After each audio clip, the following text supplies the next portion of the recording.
Welcome to my channel Satyendra economic classes. इसमें हम secondary classes के लिए इकोनॉमिक्स के अलग अलग टॉपिक्स लेके आते रहेंगे और कोशिश करेंगे कि उन टॉपिक्स को हम सरल से सरल भाषा में और आसान से आसान तरीके से आप लोगों को बता सकें। तो चलिए फिर आज का वीडियो शुरू करते हैं और आज का हमारा टॉपिक है उपयोगिता। सोचिए कि हम किसी वस्तु को या किसी सेवा को हम क्यों लेते हैं, उसके पीछे क्या कारण होता है। तो किसी वस्तु को या किसी सेवा को लेने का हमारा मेन उद्देश्य ये होता है कि वो किसी न किसी आवश्यकता को संतुष्ट करती है। अगर किसी वस्तु में या किसी सेवा में आवश्यकता संतुष्ट करने की शक्ति ही ना हो तो क्या हम उस वस्तु को लेंगे? नहीं, हम उस वस्तु को नहीं लेंगे। हम किसी भी वस्तु को हम इसलिए लेते हैं क्योंकि वो हमारी किसी आवश्यकता की संतुष्टि करती है। तो अगर हम इसे एक लाइन में कहें तो किसी वस्तु या किसी सेवा के अंदर किसी आवश्यकता को पूर्ण करने की जो शक्ति होती है उसी को ही हम उपयोगिता कहते हैं। उपयोगिता के बारे में कुछ विशेषताएं हैं, थोड़ा उन पर भी गौर करते हैं। तो सबसे पहली विशेषता होती है कि उपयोगिता एक अमूर्त धारणा है। अमूर्त धारणा से मतलब ये है कि उपयोगिता को ना तो हम छू सकते हैं ना हम उसे देख सकते हैं, हम केवल उसे महसूस कर सकते हैं। दूसरी चीज उपयोगिता की ये होती है कि उपयोगिता एक सापेक्षिक होती है। एक वस्तु एक व्यक्ति के लिए अलग अलग समय और परिस्थितियों में अलग अलग उपयोगी होती है। उदाहरण के लिए हम मान सकते हैं कि गर्मियों में पंखा हमें उपयोगी लगता है, लेकिन वही पंखा सर्दियों में उपयोगी नहीं होता है, हम उसको बंद करके रख देते हैं। जो तीसरी जो विशेषता उपयोगिता की होती है कि उपयोगिता लाभदायक और हानिकारक दोनों ही होती है। उपयोगिता का गुण ये होता है कि वो लाभदायक और हानिप्रद दोनों प्रकार की वस्तुओं से हमें उपयोगिता प्राप्त होती है। जैसे दूध है, घी है, दही है, मक्खन है, फल है, सब्जियां हैं, ये हमारे स्वास्थ्य के लिए लाभदायक होती हैं और हम इनसे उपयोगिता प्राप्त करते हैं। लेकिन साथ ही कुछ लोग ऐसे भी होते हैं कि जो तंबाकू, शराब, अफीम आदि का सेवन करते हैं, तो वो इसलिए सेवन करते हैं क्योंकि उन्हें उससे भी उपयोगिता मिल रही होती है। तो यानी उपयोगिता लाभदायक और हानिकारक दोनों ही प्रकार की वस्तुओं से मिलती है।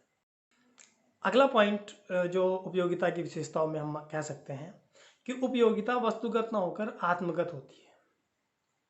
उपयोगिता वस्तु का कोई आंतरिक गुण नहीं होता है, ये व्यक्ति की रुचि, उसकी तत्परता या उसकी आदत और परिस्थितियों पर निर्भर करती है।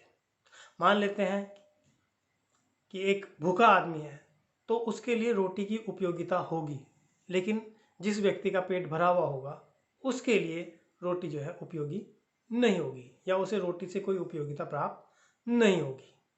अब हम बात कर लेते हैं उपयोगिता के प्रकार की कि उपयोगिता दो प्रकार की होती हैं। नंबर एक कुल उपयोगिता और नंबर दो सीमांत उपयोगिता। पहले हम बात कर लेते हैं कुल उपयोगिता की कि कुल उपयोगिता को हम इस तरह से कह सकते हैं कि जितनी भी हम वस्तुओं का उपभोग करते हैं या दूसरे शब्दों में किसी वस्तु की जितनी भी इकाइयों का हम उपभोग करते हैं, अगर उन सभी से प्राप्त होने वाली उपयोगिता को हम योग कर लें तो उनका जो योग प्राप्त होता है उसे हम कुल उपयोगिता कहते हैं। इसको एक सूत्र से अगर देखें हम तो इसका सूत्र यहाँ पर आपको दिखाई दे रहा है कि total utility is equal to summation of marginal utility of x. अब इसको हम एक तालिका के माध्यम से भी यहाँ पर आपको बता रहे हैं। मान लेते हैं कि एक भूखा व्यक्ति है और वो कहीं पर खाना खाने के लिए जाता है, तो जब वो पहली रोटी खाता है मान लेते हैं, तो उसको 24 यूटिल्स की उपयोगिता प्राप्त होती है। जब वो दूसरी खाता है तो उसे 20 यूटिल्स की उपयोगिता मिलती है। कुल मिला के अगर हम दोनों इकाइयों से प्राप्त उपयोगिता का अगर हम जोड़ें तो कुल मिलाकर 44 की कुल उपयोगिता में प्राप्त होती है। इसी प्रकार उत्तरोत्तर मान लेते हैं कि वो तीसरी, चौथी, पांचवी इकाई का उपभोग करता है तो उसको क्रमशः 13, 9, 5 और कुल मिलाकर 66, 71 उपयोगिता प्राप्त होती है। और मान लेते हैं कि पांचवी के बाद वो छठी इकाई का भी उपभोग करता है, लेकिन छठी इकाई से क्या होगा, उसको कोई भी उपयोगिता प्राप्त नहीं होगी या शून्य उपयोगिता प्राप्त होती है। इसके बाद यदि फिर भी उपभोग किया जाता है, मान लीजिए कि सातवीं इकाई का भी उपभोग कर लेते हैं, तो वहां पर -5 यानी उपयोगिता अब ऋणात्मक मिलेगी, ना कि धनात्मक, यानी कुल उपयोगिता में कमी आ जाएगी। तो अगर हम इस सारणी में देखें तो हमें यहाँ पर 3 अवस्थाएं दिखाई दे रही हैं। पहली होगी बढ़ती हुई कुल उपयोगिता की अवस्था। इसमें जैसे जैसे हम इकाइयों की मात्रा बढ़ाते जाते हैं वैसे वैसे कुल उपयोगिता बढ़ती हुई है। जो दूसरा बिंदु यहाँ पर हम देखेंगे वो उसे कहते हैं पूर्ण संतुष्टि का बिंदु। जैसे जैसे सीमांत उपयोगिता, यानी जैसे ही हम मान लेते हैं कि छठी इकाई पर पहुंचते हैं तो छठी इकाई पर जो मिलने वाली उपयोगिता है उसका बढ़ना रुक जाता है, या हम कहेंगे छठी इकाई पर हमें शून्य उपयोगिता मिलती है। ये उपयोगिता का अधिकतम संतुष्टि वाला बिंदु है, या इसे हम कहेंगे पूर्ण संतुष्टि का बिंदु है। यहाँ पर उपयोगिता स्थिर हो जाती है। अगला अगर हम इस तालिका में देखें तो घटती हुई अवस्था। यहाँ पर पूर्ण संतुष्टि के बाद अगर हम और अधिक इकाइयों का उपभोग करते हैं तो उससे हमें मिलने वाली उपयोगिता ऋणात्मक उपयोगिता मिलती है। चलिए, ये तो थी हमारी कुल उपयोगिता की बात। अब हम बात करते हैं सीमांत उपयोगिता। सीमांत का मतलब, जैसे कि हम इसके शब्द से ही जान सकते हैं कि सीमांत का अर्थ होता है अंतिम इकाई, या कहें कि हम हर अंतिम इकाई से प्राप्त होने वाली उपयोगिता को सीमांत उपयोगिता कहते हैं। मान लीजिए अगर हमने 5 वस्तुओं का उपभोग किया है तो जो पांचवी वस्तु होगी वो हमारी सीमांत इकाई होगी।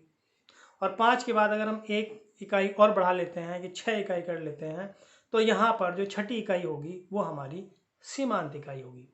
तो यानी जो सीमांत इकाई, या कहें कि अंतिम इकाई से प्राप्त होने वाली उपयोगिता सीमांत उपयोगिता कहलाती है। जो सीमांत उपयोगिता होती है वो भी 3 प्रकार की होती है। नंबर 1, धनात्मक सीमांत उपयोगिता। धनात्मक सीमांत उपयोगिता वो उपयोगिता होती है कि जब सीमांत उपयोगिता में बढ़ोतरी होती रहती है, हालांकि यह बढ़ोतरी घटती हुई दर से प्राप्त होती है।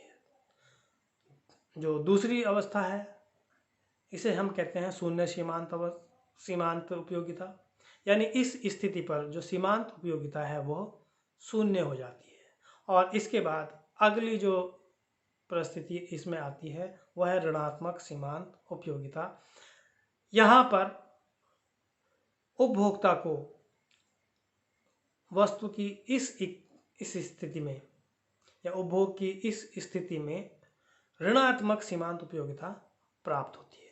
इसको भी हम तालिका से देख सकते हैं कि मान लेते हैं कि यहाँ पर हम कुछ इकाइयाँ देख रहे हैं कि पहली, दूसरी, तीसरी, चौथी, पांचवी इकाई तक हमको धनात्मक उपयोगिता मिल रही है। छठी इकाई पर जब हम पहुँचते हैं तो वहाँ पर शून्य उपयोगिता होती है, और जहाँ हम सातवीं इकाई पर पहुँचते हैं तो वहाँ पर जो सीमांत उपयोगिता है वह ऋणात्मक मिलती है। तो ये थी हमारी सीमांत उपयोगिता और कुल उपयोगिता। अब हम बात करते हैं कि सीमांत उपयोगिता और कुल उपयोगिता में क्या संबंध है या परस्पर इसमें क्या संबंध है। तो इसके हम पहला बिंदु हम ये मान सकते हैं कि जब तक सीमांत उपयोगिता धनात्मक होती है कुल उपयोगिता बढ़ती जाती है। हालांकि ये जो कुल उपयोगिता में वृद्धि की दर है वो घटती हुई दर से प्राप्त होती है। नंबर 2, कि जब सीमांत उपयोगिता शून्य होती है उस स्थिति में कुल उपयोगिता अधिकतम होती है। और नंबर 3, कि यदि पूर्ण संतुष्टि के बाद भी हम उपभोग करना जारी रखते हैं, यानी जब हमारी सीमांत उपयोगिता ऋणात्मक हो जाती है, तब कुल उपयोगिता भी घटने लगती है। और इस चीज़ को हम इस रेखा चित्र से भी समझ सकते हैं कि जो हमारी सीमांत उपयोगिता है वो धीरे धीरे नीचे की तरफ जा रही है और जो हमारी कुल उपयोगिता है वो ऊपर उठ रही है। एक बिंदु के बाद जहाँ पर सीमांत उपयोगिता 0 है, वहाँ पर हमारी कुल उपयोगिता अधिकतम है और उसके बाद कुल उपयोगिता भी गिरना शुरू हो जाती है। उम्मीद है आपको ये वीडियो पसंद आया होगा और आगे भी हम इसी तरह से नए नए वीडियो आपको देते रहेंगे। आप चैनल को लाइक सब्सक्राइब जरूर कीजिए।